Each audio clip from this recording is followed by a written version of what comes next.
666, la marque de la bête. Je vous demande au préalable de bien écouter ou de réécouter ou prendre des notes, car ce que j'ai reçu du Saint-Esprit cette semaine est précieux et cela peut paraître, sur une première écoute, un petit peu complexe. Depuis quelque temps, je pressentais que des révélations allaient venir, en tout cas du côté de la marque de la bête 666. Des croyants me demandaient mon avis là-dessus, et je tombais régulièrement sur Apocalypse 13, mais je n'avais pas de réponse à donner à ce sujet car je ne cherche pas la connaissance, surtout là où la révélation doit naître d'elle-même. Et puis bizarrement, cette semaine, j'ai reçu ces choses alors que j'avais la tête prise dans mon travail, un travail particulièrement foisonnant cette semaine, et mes proches peuvent même en témoigner, comme quoi le Saint-Esprit gère même notre manque de temps, notre indisponibilité, qui est apparente souvent, et il gère même notre fatigue. Alors, on va commencer par Ecclésiaste, chapitre 3, verset 1. Il y a un temps pour toute chose, sous les cieux, un temps pour naître et un temps pour mourir. Tout le monde, enfin beaucoup de gens, connaissent ce verset de l'Ecclésiaste, même les non-croyants, qui ont fait de lui des expressions comme rien ne change sous le ciel. Et ce verset d'Ecclésiaste est souvent employé pour signifier que le temps passe et qu'un jour on est dans la fleur de l'âge, que tout va bien, et puis qu'un autre jour, eh bien c'est le contraire. Comme le fait aussi qu'il y a un temps pour briller, qu'il y a un temps pour s'enrichir, et un autre temps où les nuages et le malheur arrivent et qui laissent place à la désolation, à la ruine, à la mort. Et que, en fait, tout suit un cycle naturel de construction et de destruction. Seulement voilà, le roi Salomon écrivit l'Ecclésiaste vers la fin de sa vie, et par conséquent il venait de vivre les choses qu'il annonce lui-même ici. Et pour tout dire, lui qui était si réputé pour sa sagesse et sa richesse, il venait de perdre la bénédiction divine.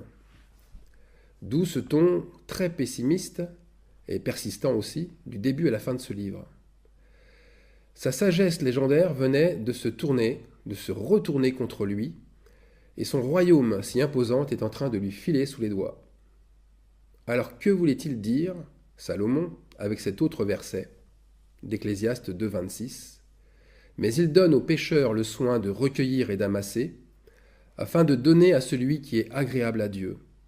C'est encore là une vanité et la poursuite du vent. Dit un peu différemment, eh bien c'est à quoi sert-il de s'enrichir ? Quelle futilité, si c'est pour finalement tout donner à un autre, plus béni que soi. Eh bien déjà, que cette situation correspondait parfaitement à l'expérience personnelle du roi d'Israël. Que cette vanité d'amasser autant était pour lui aussi poursuite du vent et acte inutile.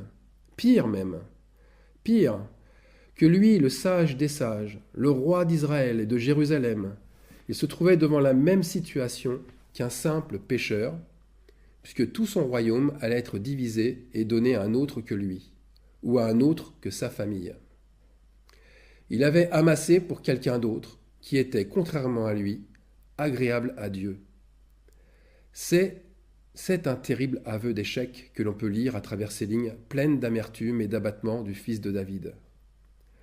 Pourtant, chaque année, Salomon recevait 666 talents d'or. On lit ça dans 2 Chroniques 9, 13.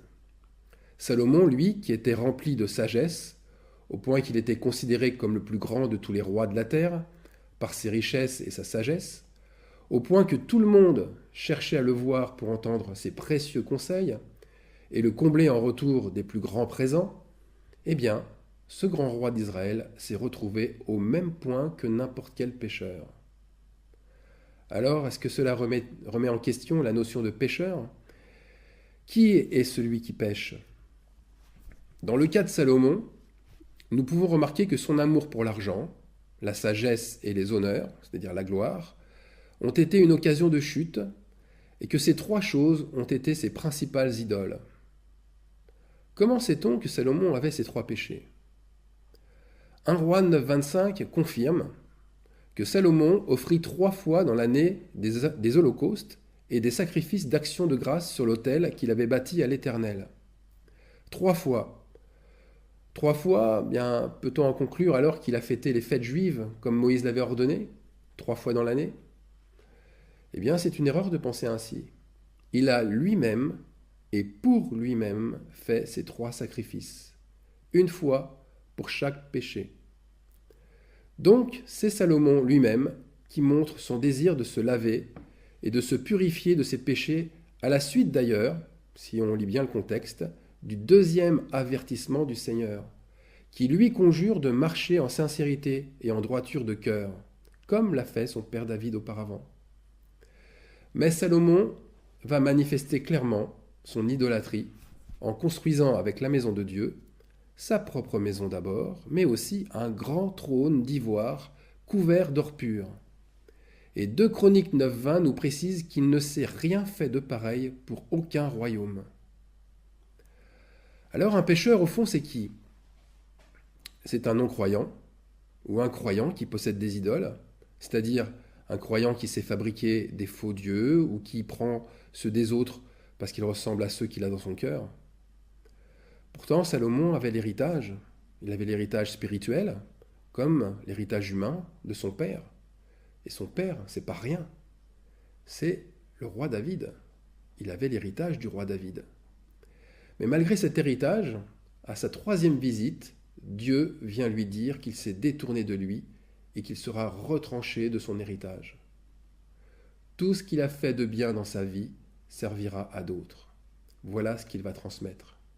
Et sa descendance ne verra pas les bénéfices de sa royauté, ni de ses actions, ni de ses gains. Dans le premier livre des rois, au chapitre 11 et à partir du verset 11, on y lit qu'à cause de son idolâtrie et à cause de son mauvais cœur, l'Éternel Dieu fut irrité, c'est-à-dire qu'il fut en colère. Et il lui révéla alors qu'il déchirera son royaume et le donnera à son serviteur. Son serviteur, pas à son fils, à son serviteur. Son fils, lui, Roboam, régnera, mais en créant lui-même le schisme qui divisera le royaume. Alors, quel enseignement tirer de ce grand roi, fils de David, qui n'a pas suivi la voie juste de son père? Eh bien, aujourd'hui, c'est la même chose. Un fils qui ne suit pas la voie de son père est privé d'héritage. Et par extension, tous ceux qui ne suivront pas la voie du fils de David seront privés eux aussi d'héritage. Attention, le fils de David, le fils légitime de David, ce n'est pas Salomon. Le fils légitime de David, c'est Jésus-Christ. Ceux qui suivent la voie de Salomon suivent le faux fils de David, un fils devenu illégitime par son infidélité et par conséquent, ils manifestent qu'ils ont reçu ce chiffre 666 comme une marque sur eux. Que ceux qui ont de la sagesse calculent ce chiffre. Pourquoi je dis cela? Apocalypse 13, 18. C'est ici la sagesse, que celui qui a de l'intelligence calcule le nombre de la bête.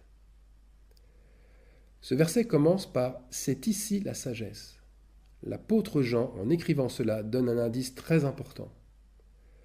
Qui a incarné le mieux la sagesse dans la Bible à part Jésus? C'est Salomon, bien sûr. Cela ne fait aucun doute. 1 Roi 4, 29. La sagesse de Salomon surpassait la sagesse de tous les fils de l'Orient et toute la sagesse des Égyptiens. Sa renommée était répandue parmi toutes les nations d'alentour.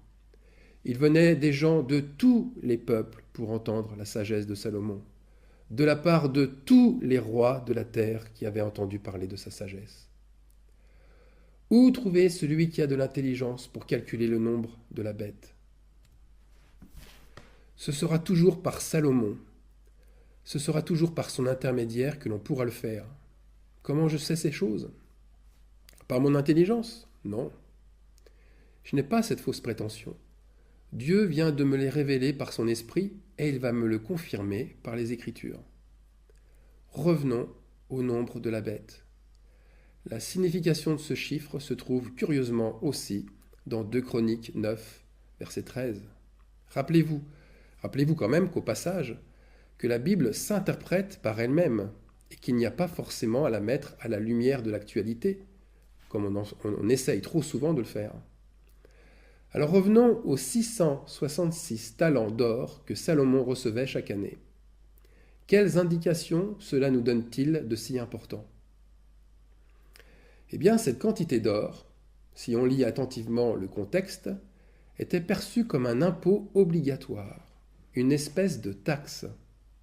Et rappelons qu'une taxe signifie théoriquement la contrepartie monétaire d'un service rendu par une personne publique. La sagesse du troisième roi d'Israël avait un prix. Sa sagesse avait un coût. Quand il prodiguait ses conseils, il ne le faisait pas gratuitement. Et cette contrepartie, c'est ce que Salomon prélevait à tous. C'est ce qu'il prélevait aussi parmi les négociants et les marchands, et aussi les rois d'Arabie et les gouverneurs du pays. C'est toujours à la suite de 2 Chroniques, chapitre 9, verset 13. En fait, s'il ne payait pas cette taxe, eh bien tout ce beau monde ne pouvait plus négocier, c'est-à-dire que personne ne pouvait plus ni acheter ni vendre avec Salomon, qui, entre parenthèses, possédait tout. Il n'y avait personne d'aussi puissant et d'aussi riche que lui. Le roi Salomon fut plus grand que tous les rois de la terre par les richesses et aussi par la sagesse. 2 Chroniques 9, 22. Est-ce que cela ne nous fait pas penser à Apocalypse 13, 17 ? Personne ne put acheter ni vendre sans avoir la marque, le nom de la bête ou le nombre de son nom. Nous avons bien ici 3 choses. La marque, le nom et le nombre de la bête. Le nom de la bête. Le nom de la bête s'apparente à celui de Salomon, Shélémo, en hébreu. Shélémo qui est un type de la bête. Waouh, certains vont sans doute me dire que j'y vais quand même fort avec ce roi, si adoré, si respecté du peuple juif. Mais revenons au type de la bête. Que peut bien signifier exactement un type ? Eh bien, le dictionnaire nous dit que c'est un moule, c'est un modèle idéal qui détermine la forme d'une série d'objets. Salomon symbolise ce moule dans lequel sortiront les croyants et les non-croyants marqués par cette empreinte. Salomon qui signifie en hébreu paix, pacifique. Eh bien, celui qui apportera une paix mondiale aura ce nom qui lui collera à la peau, le pacifiste. Un faux pacifiste, bien sûr. Et le nombre de son nom, c'est quoi ? Eh bien, c'est le nombre associé à son nom. Ce nombre, 666, correspond au talent qui est une mesure de poids. Le poids d'or que Salomon demandait à tous pour pouvoir acheter et vendre. Aujourd'hui, les gens sont déjà soumis à une espèce de dîme, comme dans les églises, une taxe déguisée en offrande obligatoire. Remarquez bien que ceux qui venaient voir Salomon, pour écouter ses sages conseils, payaient beaucoup, ou alors ils apportaient de grands présents.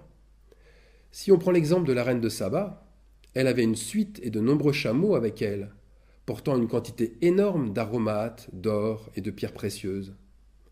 Les chrétiens, les laïcs, ne font-ils pas la même chose déjà aujourd'hui, en payant la dîme et en payant d'autres offrandes obligatoires à leurs mentors, à leur clergé ? Donc, le nom de la bête ou le nombre de son nom, c'est qui ? Ce nombre d'hommes correspond au roi Salomon, comme à son nombre qui est 666. Car il y a plus. Celui qui a de l'intelligence calcule le nombre de la bête. 666 talents, c'est le poids en or de Salomon. C'est ce qu'il vaut, c'est sa valeur. Et cela chaque année. Voilà pourquoi Salomon et 666, c'est la même chose. Et ce poids, c'est aussi celui de ses péchés. Par conséquent, il possède 3 parties qui se calculent aussi à partir de son poids en or. Je m'explique. Je sais, par la Bible Sommer, ou aussi par les dernières versions de Louis II, qui le traduisent ainsi, que 666 talents correspondent à 20 kilos d'or. 20 kilos d'or si on le divise par 3, font 6,66 kg ou 6,666 kg. Ici, nous avons encore 666. Un nombre formé à partir de 3 parties égales, mais qui montre quoi? Eh bien, elle montre la marque de la bête, c'est-à-dire le mobile de l'offrande obligatoire. Pourquoi payer une taxe? La réponse, pour la richesse, pour la sagesse et la gloire. On paye une taxe pour avoir de la richesse, première partie de la marque. On paye une taxe pour avoir de la sagesse, deuxième partie de la marque.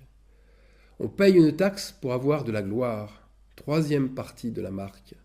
Ce sont bien là les 3 6 du 666. Et entre parenthèses, il n'y a pas de taxe. Tout cela est gratuit avec Jésus, l'agneau immolé. Premier 6. On va un peu détailler. La richesse, c'est le fait d'aimer accumuler l'or et l'argent. Ça, c'est le cœur qui est à Mammon. Deuxième 6. La sagesse. C'est le cœur qui cherche à séduire. C'est la connaissance qui apporte la séduction pour s'attirer les femmes, rechercher la luxure, pour concentrer sur soi l'intérêt, la considération et l'amour de tous. Le serpent ancien avait, lui, cette sagesse. Il avait la connaissance du bien et du mal pour séduire Ève. Troisième 6, la gloire. C'est le cœur qui cherche à dominer. C'est la réputation qui fait la grandeur du royaume, et c'est la réputation qui sert d'asservissement des autres rois et des peuples. Et cette gloire repose sur l'adoration de sa propre image qui permet aussi qu'elle devienne inspirante, attirante, dans un but de domination. C'est l'adoration faite à l'image de la bête pour tous, par tous. Apocalypse 13, 15. Tous ceux qui n'adoraient pas l'image de la bête fussent tués. Et elle fit que tous, petits et grands, riches et pauvres, libres et esclaves, eh bien ils adorèrent l'image de la bête. Donc pour résumer, tous ceux, petits et grands, riches et pauvres, libres et esclaves, qui recherchaient la richesse, la sagesse et la gloire, ils négociaient avec Salomon. Et par là, ils devenaient ses disciples et ses esclaves. En adorant Salomon, ils adoraient l'image de la bête, sans le savoir. Bien, c'est la même chose aujourd'hui. Tous ceux, petits et grands, riches et pauvres, libres et esclaves, toutes ces personnes qui négocient dans un but pacifiste, dans un but d'apparence louable, qui est celui d'apporter la paix, mais qui en fait recherchent richesse, sagesse et gloire, eh bien, ils se positionnent tous sous la marque de la bête et négocient avec elle. Les églises, comme les gouvernements ou le monde des affaires, sont bondés de ce genre de négociants, ces hommes et ces femmes que la Bible appelle les marchands de la terre. Mais c'est important, tous, nous devons nous examiner, petits et grands, riches et pauvres, libres et esclaves, tous sans exception, pour voir si le jugement de Salomon n'est pas sur nous. Si nous n'avons pas un de ces 6, un de ces symptômes qui caractérisent l'amour de l'argent, l'amour de la connaissance pour séduire, ou l'amour de la gloire pour dominer, car ce sont des traits de caractère bien sûr charnels, mais qui remplacent l'Esprit divin. Ces traits de caractère se substituent à Jésus-Christ. Alors nous ne devons pas rechercher l'homme impie, mais nous devons chasser d'abord cette partie impie de nous. Chasser ce Salomon qui veut régner. Comment? La vraie repentance, c'est l'unique retour vers le Seigneur. Et la vraie repentance, c'est changer de mentalité. Salomon, malgré 2 avertissements, ne s'est jamais repenti, lui. Jamais repenti de son idolâtrie. Et on le voit dans sa vieillesse, il s'est tourné vers toutes les idoles étrangères par amour pour les femmes. Sa sagesse, qui séduisait tant et qui attirait à lui une telle considération, un tel vedettariat, a fait que ce côté star étoile lui a monté à la tête et qu'il s'est pris lui-même pour le Seigneur. Alors je vous demande de bien considérer tout cela et de ne pas oublier le verset que j'ai annoncé au départ, d'Ecclésiaste 2,26, où Dieu donne aux pécheurs le soin de recueillir et d'amasser, afin de donner à celui qui est agréable à Dieu. Par conséquent, la réussite, la bénédiction, la renommée ne fait pas de vous un élu, car la bénédiction n'a qu'un temps. Un élu peut être séduit par cette forme de bénédiction, mais un temps seulement. Si on ne regarde qu'à l'apparence, eh bien Salomon était l'homme le plus béni de la terre. Or, il a pris malheureusement conscience, à la vieillesse, que toute sa fortune et sa réussite seront léguées à un autre. Mais en parallèle, il y a aussi celui qui est agréable à Dieu, et qui a été comme mis au banc des délaissés, mis au banc des causes perdues, des sacrifiés, et qui héritera, lui, d'une bénédiction de roi. Regardez l'histoire des Hébreux. Lors du temple a commencé à se dilapider par les successeurs de Salomon. Son fils d'abord, Roboam, puis les autres rois infidèles. Puis sa fortune et son peuple sont partis en exil à Babylone. Puis ce sont les rois de Perse qui ont tout récupéré.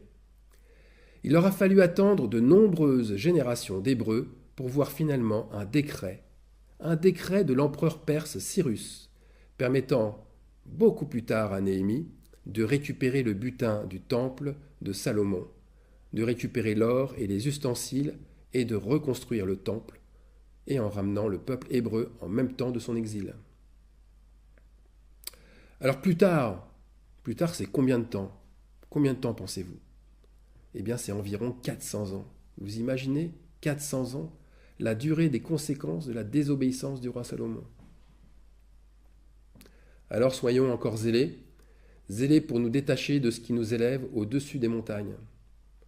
Au contraire, rabaissons-nous pour que Dieu nous élève lui-même sous sa puissante main.